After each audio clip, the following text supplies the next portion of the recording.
নমস্কার, রুবিস লাইফ গোজনের একটি নতুন ভিডিওতে আপনাদের সকলকে স্বাগত জানাই। আজ আপনাদের আমি দর্শন করাতে এনেছি সিদ্ধা মাকে। এই যে সিদ্ধা মায়ের মূর্তি, বেশ সুন্দর সাজানো গোছানো।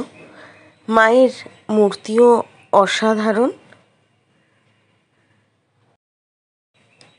এই মন্দিরে আপনারা আসবেন কি করে, মানে এই মন্দিরটি কোথায় অবস্থিত সেটা আপনাদের জানিয়ে দিই। এই মন্দিরটি অবস্থিত গোরক্ষবাসীতে। নাগের বাজার থেকে ডান দিকে গেলে ডায়মন্ড প্লাজার দিকে গোরক্ষবাসী মোড় পাওয়া যায়।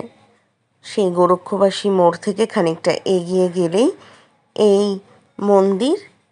এক কথায় যাকে বলবেন যে আগে যেটি টাউন হল ছিল, বর্তমানে অজিতেশ মঞ্চ নাম দেওয়া হয়েছে, ঠিক তার পাশের গলিতেই এই মন্দির। মন্দিরের নিয়মাবলীও আপনাদেরকে দেখিয়ে দিলাম।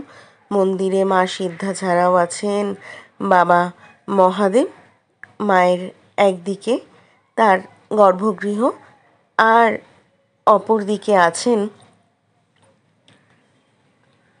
মা শীতলা। সেটাও আপনাদের আমি দেখাচ্ছি।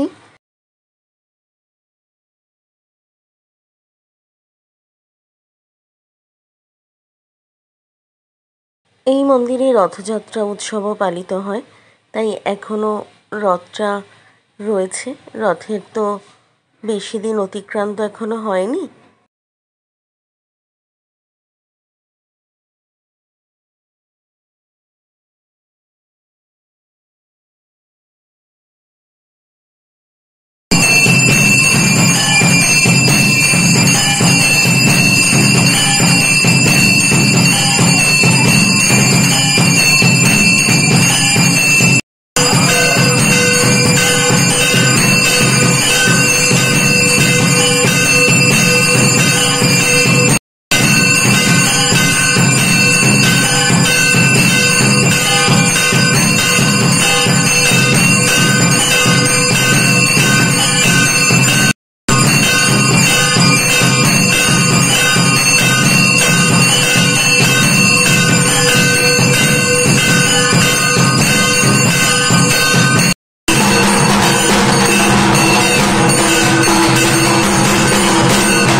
ভিডিওটি ভালো লাগলে লাইক কমেন্ট শেয়ার করবেন। আমার চ্যানেলে নতুন হলে প্লিজ চ্যানেলটি সাবস্ক্রাইব করে আমার পাশে থাকবেন। ভালো থাকবেন, সুস্থ থাকবেন এবং সঙ্গে থাকবেন রুবিস লাইফ গোজনের।